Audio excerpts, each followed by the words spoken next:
All right. Hi, everyone. My name is Dave Cliff. I am a manager of incident management, and I get paid for how many times I get to say manager. So that's one thing you need to know about me. The other thing is that I am Canadian.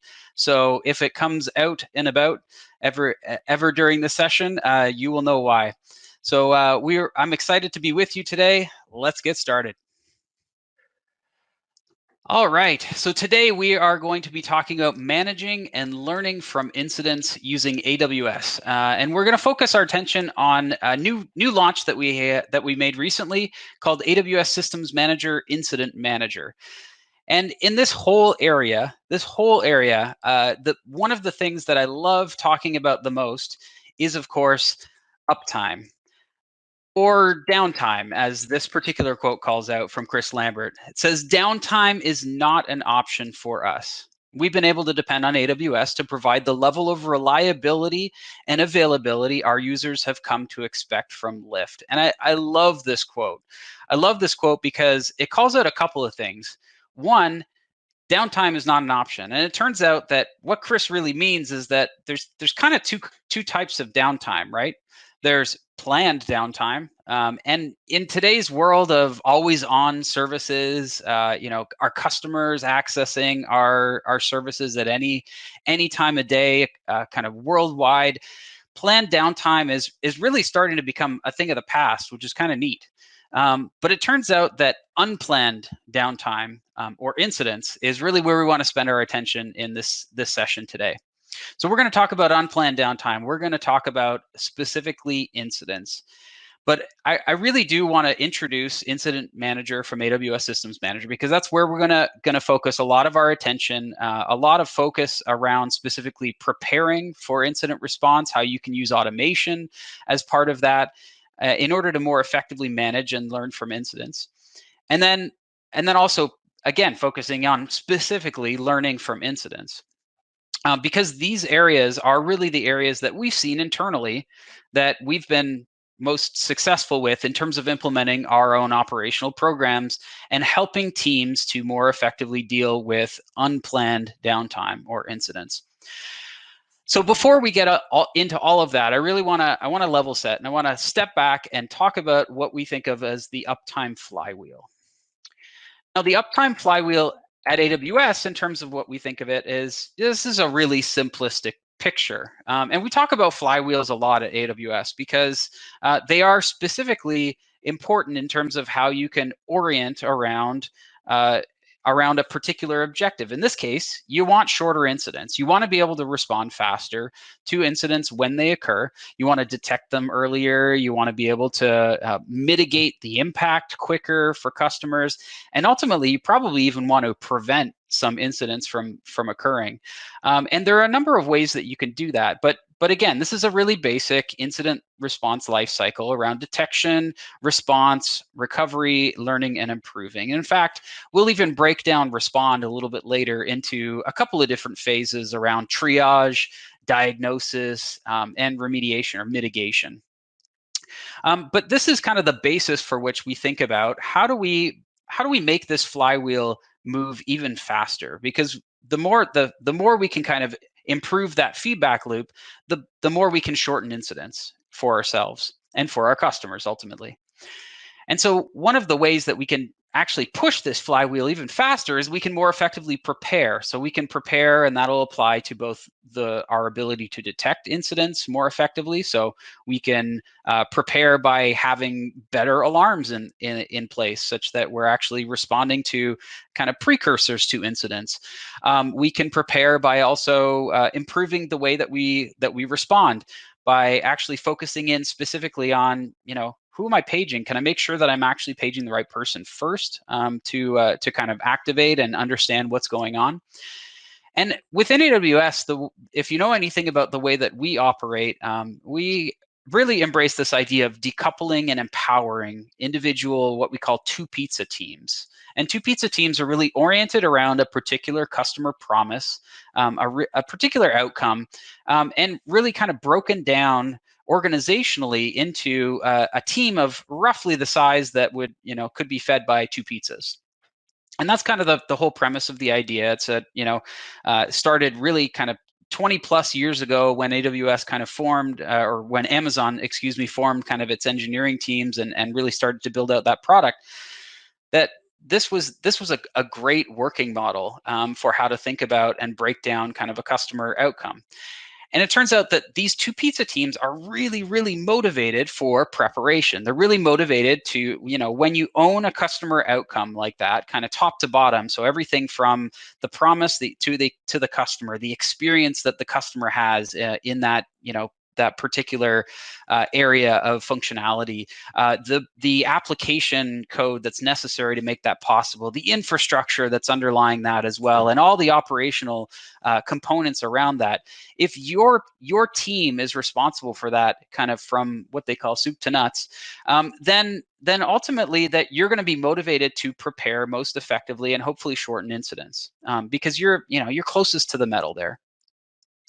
But it turns out that organizationally, you can, as you start to build out these many two pizza teams or service teams or application teams or whatever you call them, um, you can actually achieve some economies of scale by introducing an organization that can actually help those individual teams to prepare more effectively. And this is the role of my team within AWS Safety Engineering. Our remit is really there to help teams to, one of the things that we do is help them to have shorter incidents by more effectively preparing.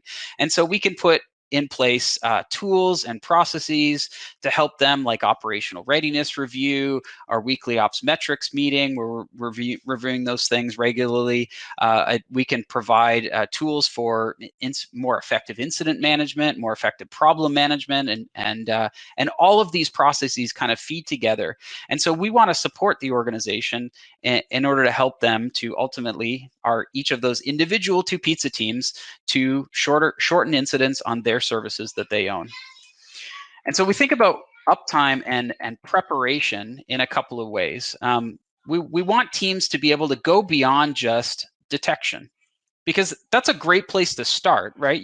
You as an application owner, you might have a bunch of alarms already predefined that kind of help you to monitor and understand the observability of your applications, your systems. So you can kind of inspect them, you understand what's going on in production. And you need to think through what could go wrong, right? You want to understand those signals, whether it's a queue filling up, maybe it's high latency in a particular part of the application. You want to start to think through what are the ways that your application could kind of start to maybe not function the way that it needs to for customers. So understanding, again, that customer promise, but then I'm trying to think through what are these failure modes or failure scenarios that you would want to be able to detect. So you think through those, and those contribute into what your response plan should be, how you would actually respond if and when this particular condition happens. And how would you know it, right? You introduce alarms in place to make sure that you can kind of see that, and then you have a rough set of steps that you're going to follow. And that's kind of the next part of defining a response plan, is that you want to understand how you can most effectively respond and recover. You've got to understand, who is going to be responsible for implementing whatever mitigation, who's kind of on call right now, and is going to needs to be engaged, or what are the sets of people who potentially need to be engaged to diagnose whatever is going on, and then hopefully to mitigate it. What procedures or scripts can you actually provide to folks in advance? So what runbooks can you put in place?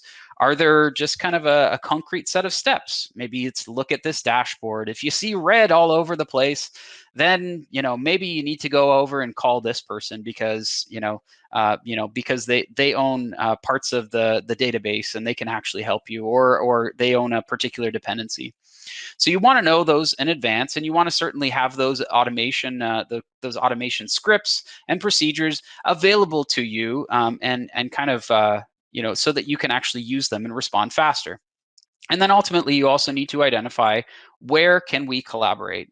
So when and if I need to work with others to actually help to recover this service, where do we collaborate? So having that predefined ahead of time as part of a response plan can really, really help you to be able to resolve these issues faster. And then ultimately, when it comes time to kind of analyze what happened, you want to have kind of a collection of the specific steps that were taken in order to diagnose, remediate, and kind of resolve whatever issue is that the customer is facing. So you want to be able to learn and improve, and hopefully implement, take those mitigations, and then learn from them. So from there, you have a response plan. You have a plan for a particular failure scenario that you might see in production, and you can hopefully kind of tie all of these things together. Now, wouldn't it be great if you had a system that actually helped you to automate and orchestrate part of this response? Why don't we switch over to a demo now? We're going to introduce you to Incident Manager from AWS Systems Manager. Okay, so let's talk about Incident Manager, and you'll notice something that hopefully looks a little bit familiar. It's actually the same diagram that we just walked through. And this is ultimately how Incident Manager works. It helps you to define these response plans. These are bits of automation that will help you to hopefully speed up your response. And so there's a couple of key parts. Again, we're going to focus on wire up of the mechanisms for detection here. So I'm going to take a response plan that I've actually pre-created. I'll show you kind of what that takes to go through the process of creating one of those. And then I can wire it up to an existing Amazon CloudWatch alarm that I have. We also support integrating with Amazon Event Bridge, which has a bunch of really great third-party integrations from our Amazon partner network. And so that's another way of actually invoking a response plan. But again, these are the areas that we want to actually start to help you to automate. We want to help you figure out who is the right person to page, and make sure that you can get a hold of them quickly. So we've got mechanisms for supporting SMS, voice notifications, as well as kind of working on third-party integrations here as well with some great Amazon Partner Network partners there. The other piece is that the runbook is actually going to get started. So this is actually a systems manager automation document. You'll notice that Incident Manager is a core part of Systems Manager here. And Systems Manager offers a bunch of great functionality for helping you automate your different operational workflows through Systems Manager automation. Runbooks happens to be a very, very logical place for that, and so we're gonna walk into in just a second how you can use Systems Manager automation with runbooks out of the box. And then integrating with Chatbot. So Chatbot makes it so that we can have a logical kind of collaborative space that's kind of connected directly to this incident. And so from here, you can actually leverage tools like Slack to respond faster and make sure that you're collaborating with other responders who may be, who may have been paged in themselves, or maybe just, are working separately and happen to see the notifications show up. Okay, so here again, focus on preparation. You're going to prepare for incidents with automated response plans. And if I click this Get Prepared button, I'm taken into a brief flow that walks me through the ability to create contacts, to create escalation plans. But ultimately, we want to get you to being able to create a response plan. And a response plan is where we are going to wire up the different parts of our response to this CloudWatch alarm. So I'm going to switch over to CloudWatch console real quick, and you'll notice that in this particular alarm, the banana stand order drop metrics, if I scroll down here, you'll see that I've actually got notification action. I've got a notification action here, but I've also got a systems manager action that allows me to, when an alarm, create an incident using a particular response plan. So this is an alarm action that we've introduced as part of this. This similar experience exists also in matching event bridge rules. But I'll leave that as an exercise as part of our documentation that you can walk through separately. Okay, so here I am going to jump back, and I am going to actually go ahead and trigger an incident. This particular alarm, I'm going to trip this alarm, and that is going to start an incident in the system. So here we go. There we go. We've actually tripped that alarm now, and we should start seeing notifications show up. So I'm going to both receive an SMS. And there it is, as my phone buzzes beside me here.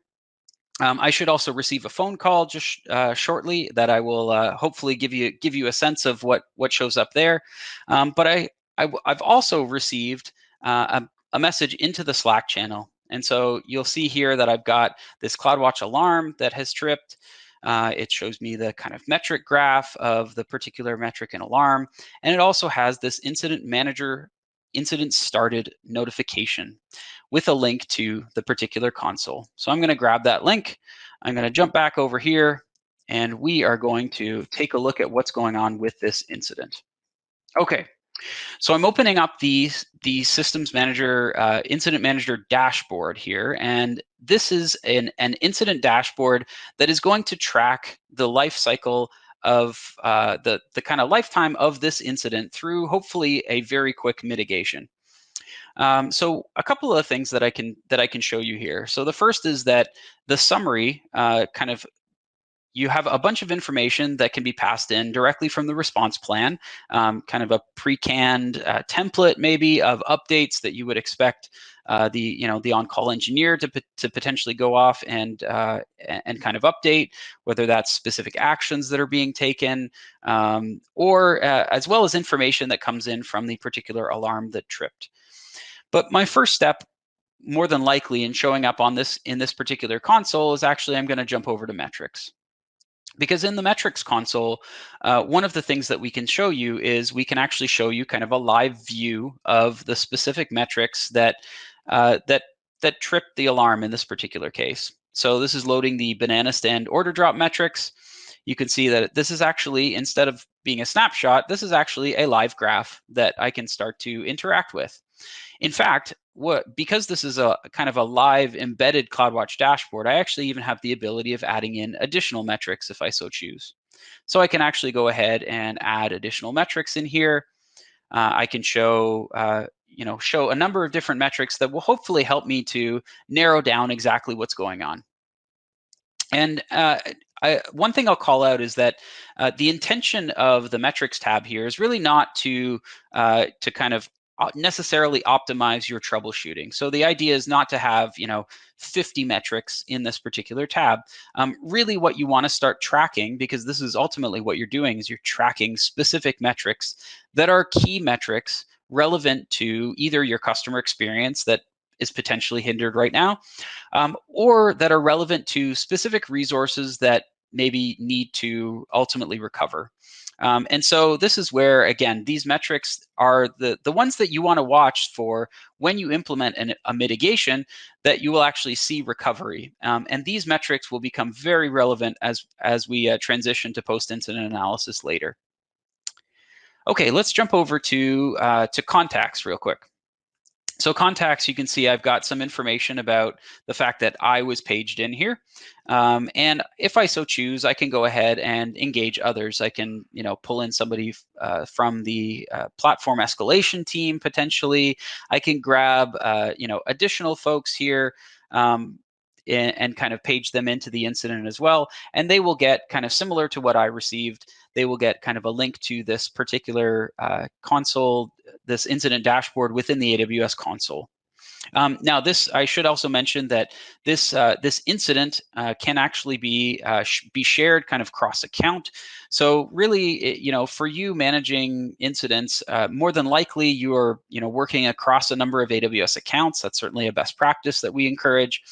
And Incident Manager enables you to define a response plan, define contacts, and be able to share those across those accounts. So you don't have to, worry about kind of redefining those necessarily. And that will actually also share the incidents across accounts as well. So it makes it so that if you've got kind of more of a management account, you can set that up and kind of show access to a number of different incidents there. But then if you're troubleshooting and kind of dealing with an issue within a particular application account, you have the ability of kind of seeing the incident in that context as well. So that's a really key call out as part of the incident and kind of where it lives. Okay, so from here, I'm gonna potentially jump over to runbooks, because this is really going to be my next logical step. If I've potentially paged some folks in, I'm going to help. We've got a collaborative space here. We've got a space that we can add information to. I'm actually now just receiving the phone call, and so hopefully you can hear some of that. You have one unread page from +18448692287. You have been engaged into incident. banana stand, critical order drop, banana stand order drop metrics. You can continue listening to the content. And I'm not going to lie, I just really enjoy hearing them say banana stand over and over again. So that's why you got to hear that one. Okay, so let's continue. Again, that's the phone call that I could respond to as part of the engagement. But I want to talk about runbooks in more depth, because runbooks are an incredibly powerful way of helping you automate different parts of your response. So rather than a runbook kind of existing off in in a README or a wiki page that can sometimes be hard to find the right one during the incident, we wanted to bring the runbooks experience into the incident console. And so this particular runbook is actually just it's actually our out-of-the-box template that we provide. And this template provides kind of a basic incident response lifecycle process. So this is really kind of going back to what I showed in the Uptime Flywheel. This is just a breakdown of, we are now in response. We are right beyond detection. We are now in the phase of triage. We are going to triage and understand what is the customer impact. And there's some best practices that we've certainly learned for ourselves. We want to make sure that our engineers are focused on what is the impact to the customer, not kind of deep diving root cause analysis in the middle of the incident, find the bug right away. You want to know what the customer impact is as quickly as you can, so you can kind of quantify it, qualify it in some way, and then be able to go hopefully mitigate that in the most effective way possible. One of the ways that is frequently, that is very common when it comes to incidents is related to change. So you may want to, look to rollback opportunities as quickly as possible. And so you can see in diagnosis, that is one of the first things that we typically look for as we try to, after we've kind of understood the customer impact, we move into diagnosis. Now you notice that what I did there is I actually clicked on the resume button here. And so it turns out that even though this is just kind of a template for triage, diagnosis, mitigation, recovery, this is just a bunch of text, right? I mean, all I've given you here is a bunch of text, because largely that's what we see a lot of runbooks typically are. Let's be honest, because it's good to understand what are the steps that you should be following. But this is actually an executable program. This is a workflow itself that is executing as part of the systems manager automation engine. And so you'll notice that when I moved from triage to diagnosis, we actually timestamped that. We now know that we spent roughly 7 minutes in triage here. And I can, click resume here when I'm done diagnosing what's going on. I've got a bunch of links to a bunch of great tools that exist within the AWS platform. We also obviously have the ability to customize all of this text. If you're linking out to third-party systems, partner systems that have more information about, the application, maybe it's a third-party dependency on particular systems that may be unavailable, or a status page. This is where you can kind of link those things in. And so now I have the ability to actually interact with this runbook, because it is inherently an executable program itself. And in fact, if I kind of blow this out into a separate tab, you'll notice that within Systems Manager here, automation, this is an automation document. So if I go ahead and create a new version of it, just as an example here, I have the ability of injecting now automated steps into this, what would otherwise be a manual workflow. You can see that each of these individual steps, this triage step here, is just a pause in automation execution. In fact, what that really means is that it's not automated at all, right? This is a manual step effectively. But it turns out that this manual step, if this is taking me 7 minutes in any given incident, while customers are burning, right, while the experience is broken, or there's a performance issue and customers are receiving a number of 500s, or whatever issue they may be facing, you now have the ability to potentially automate different parts of this. So a pre-triage step that would be a great example is maybe I need to make a call out and understand what is the extent of failure that's going on. Am I just receiving, is it just 5% of my customers who are receiving 5xx errors right now, or is it 100%? Are we like hard down in this moment, or is it just some customers that are having a bad time? And so you could do that by either, changing this kind of manual step here to executing an AWS API. Maybe I'm going to go grep some logs with this. Maybe I'm actually going to invoke a Lambda that I've already got pre-created. Maybe I just want to execute a script that I write in in Python or PowerShell down here. And so you have the ability of effectively kind of intermingling these manual steps with now an automated set of steps. And that can be really powerful to help speed up triage, to define commands that you may want to be able to execute. Like if hey, the most common remediation is going to be to restart the EC2 instance. Maybe I just want to execute restart EC2 instance. And I can do that because we have a restart EC2 instance automation document. So you can just go ahead and say AWS execute automation to execute that automation document.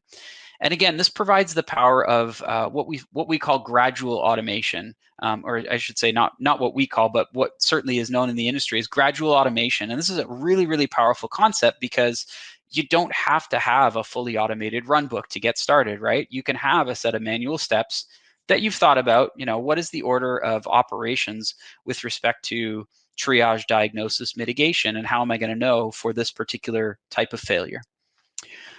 So that's systems manager automation and how we leverage that engine directly in here.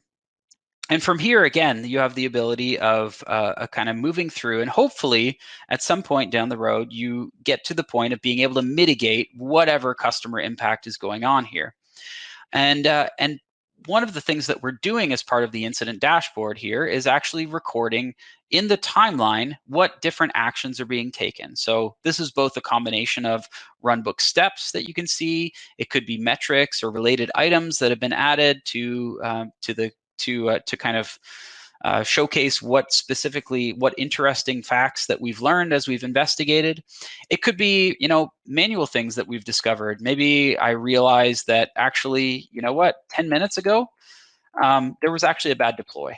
So I can go ahead and add that as a custom event in here and realize that, hey, this is actually potentially what caused this. There was a bad deploy. Maybe it was incomplete or unsuccessful and needed to be rolled back. And this is a way of effectively kind of collecting up the key steps, key actions that are being taken, and really ultimately the kind of key decisions that were made. And kind of those decision points are really important because obviously your kind of detailed collaboration is likely happening in chat, right? It's going to be happening within that chat channel where you're kind of going back and forth with other responders. You're trying to figure out what's going on. Maybe you're looking at particular metrics that you've attached to the incident. And this is where you have the ability of also pushing commands back into the incident. So you can execute this create timeline event command to actually from Slack. If somebody recorded, hey, we've decided we're going to make we're taking a decision to do a rolling restart of our web fleet. Well, that's great. This is how you could potentially record that statement back into the incident and make sure that collaboration kind of is recorded effectively or kind of immortalized within that incident record, such that when it comes time to ultimately resolve this incident, that you can kind of move forward knowing that that information is there for your post-incident analysis. Okay, we're going to switch back to slides now, and we're going to talk through the learning part of the process. So away we go.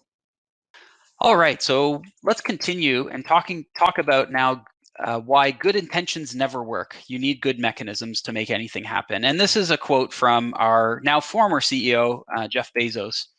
And Jeff is an amazing insight that he came to in the context of kind of a customer support issue on Amazon.com in particular, but it's something that absolutely applies to operations as well. Because it turns out that, when I've talked to teams after they've had an incident, they have great intentions to make their systems better. They want to make sure that that incident never happens again, that they never see anything like that again. And it's amazing that they have every intention of making that happen. Unfortunately, every team has that good intention, right? I mean, in fact, I don't think I've met a team that really didn't take pride in their work like that, and really want to improve and want to improve the resilience of their systems, and and achieve kind of a higher amount of uptime. But it turns out that without good mechanisms, you really can't make that happen, because you need kind of that continuous inspection. You need tools to help you, and you need to be able to kind of apply those learnings on a regular basis. Otherwise, that's the thing that's just not gonna it won't be effective, unfortunately. And so that's what we've seen internally at AWS as well. In fact, we've had to introduce a number of mechanisms for learning, or we've wanted to introduce all these mechanisms. And so I'll take you through some of the ones that we have in place, because ultimately, our team, again, AWS Safety Engineering, we want to help build a healthy operations program. And we're going to do that by providing a bunch of tools to ensure that those service teams that we serve, that they can adopt those tools, and that we continuously inspect how teams are using those tools and how effective they are in terms of achieving the outcome, which is ultimately, again, shorter incidents. So before incidents, I think I've talked about these a little bit before. Operational readiness review, reviewing service metrics on a regular basis. These are some of the mechanisms we put in place to ensure that teams are getting active visibility into their systems ahead of time. And operational readiness review is a great example of how we've taken learnings from running high scale services ourselves in a highly distributed manner. And actually kind of rolled those best practices in. And that's something that we kind of walk through ourselves before we launch anything new. We also review our service metrics on a regular basis, on really a weekly basis. We're inspecting operational dashboards, and these are meetings that go all the way up to our SVP of operations, Charlie Bell, to basically kind of understand and analyze how teams are delivering on their customer promises and what kind of operations dashboards they're putting in place, such that they can diagnose and remediate any issues that come up. Now, we also want to learn from incidents, and as it so turns out, incidents oftentimes are the best ways that we can really learn about our systems in some of the failure modes. And so we review, obviously, what we call COEs, or correction of errors. These are our kind of operational events that individual teams have. And teams will use those as opportunities to really dive deep and inspect their own process, how they responded, their architecture, and identify areas of improvement or action items that they want to take. And that's why, again, this is focused on not just documenting it as a post-mortem, but really identifying and correcting the error. That is ultimately what we're trying to get to, is how would we have prevented this in the future? And it turns out that those can be really great learnings for other teams too. And so that's a big part of why we have tools for this internally, that we've worked on, that individual teams can use, and then we can start to look for patterns of failure across teams as well. And it turns out some of the best ways that you can learn from incidents are not having incidents. And this is where, again, having teams that can run game days, kind of run those tabletop exercises, understand how they would respond in these different scenarios, and be able to then ultimately kind of harden their systems against those failures in the future. But I'd be remiss not to mention also that one of the things that we do, since we don't want to just focus on failure, we don't just want to focus on on downtime. We want to celebrate wins as well, and this is actually a key part of what we do to ensure that we're building a healthy operations program. Is we celebrate operational wins. Like if we're able to avoid a particular scale cap, or introduce some savings to performance in the customer experience in different ways, or reduce operational load on our individual teams. Those are wins that we can celebrate as well.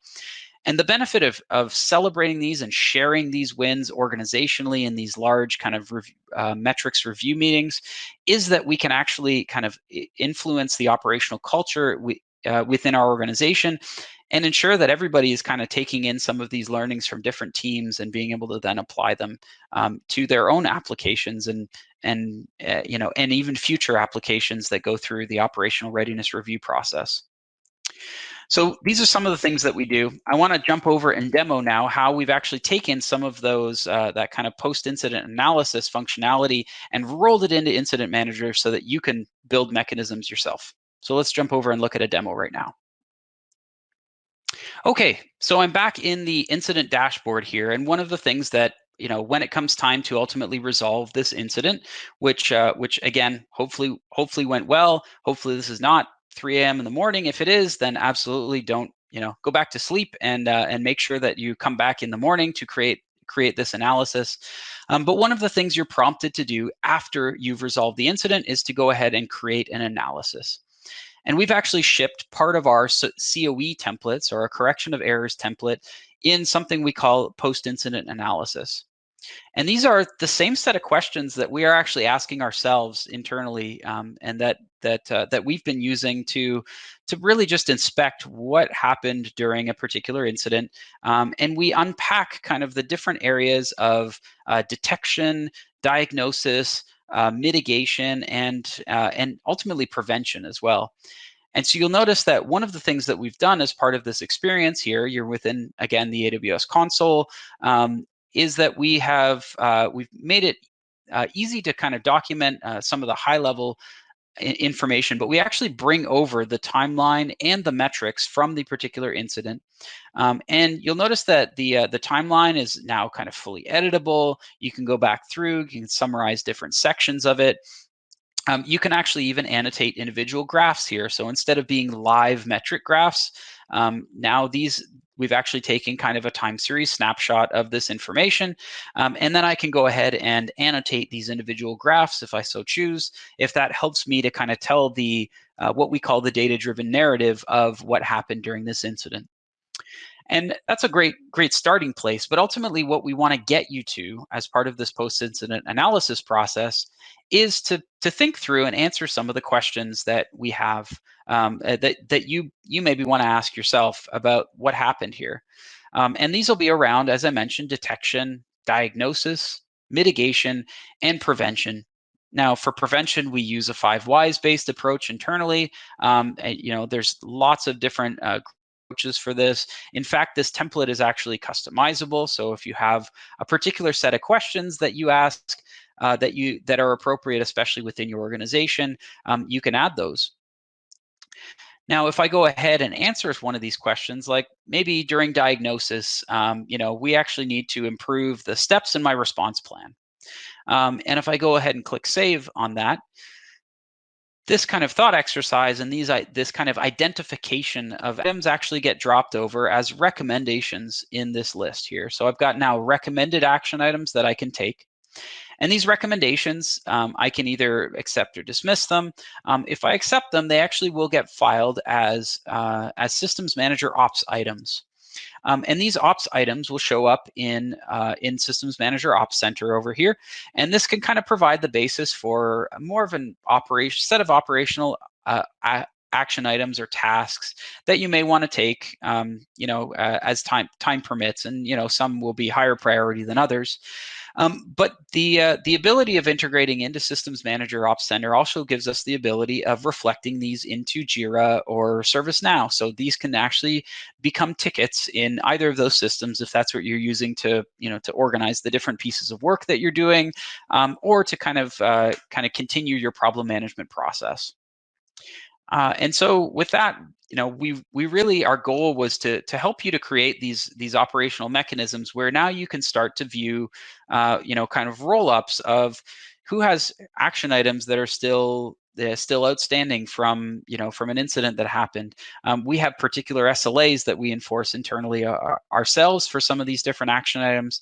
But I would say on average, we see a lot of our post-incident analyses will have anywhere from 6 to 10 action items that we take for either kind of rethinking parts of our architecture. Maybe it's introducing additional alarms. It could be updating runbooks to make sure that we're more effective at diagnosing or at mitigating.